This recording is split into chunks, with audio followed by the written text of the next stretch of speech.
महत्त्वाची बातमी आहे राज्यातील हवामानासंदर्भातली। राज्यातील काही भागात गेल्या काही दिवसांपासून सुरू असणाऱ्या अवकाळी पावसामुळे शेतकऱ्यांना मोठा फटका बसलाय।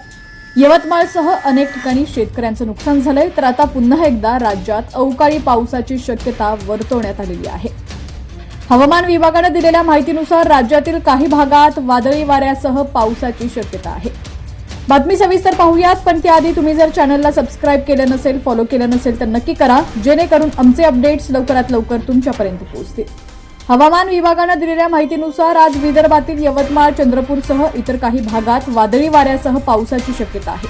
त्यामुळे या जिल्ह्यांना अलर्ट देखील जारी करण्यात आलाय। तर दुसरीकडे मराठवाडा आणि मध्य महाराष्ट्रातील काही भागात आज पावसाची शक्यता असल्याची माहिती हवामान विभागाकडून देण्यात आलेली आहे।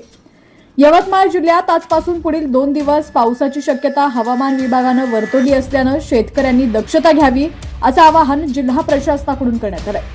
माहितीनुसार यवतमाळसह विदर्भातील काही जिल्ह्यात अवकाळी पावसामुळे हंगामी फळांना आणि पिकांना मोठा फटका बसण्याची शक्यता आहे। राज्यातील तुमचा जिल्हा कोणता आणि तुमच्या जिल्ह्यातील हवामानाची काय स्थिती आहे ती देखील आम्हाला कमेंट्सच्या माध्यमातून नक्की कळवा।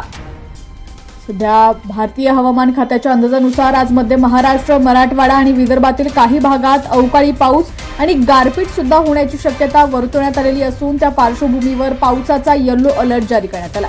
हवामान खात्याच्या अंदाजानुसार विदर्भात कमाल तापमानाचा पारा 37 अंशावर गेल्यानं उन्हाचा चटका तापदायक ठरतोय।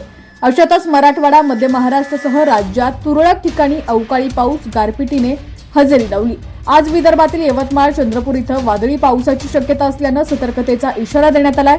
इतर जिल्ह्यांमध्ये ढगाळ हवामानासह हलका पाऊस, उन्हाचा चटका कायम राहण्याची शक्यता सुद्धा हवामान विभागानं वर्तवलेली आहे।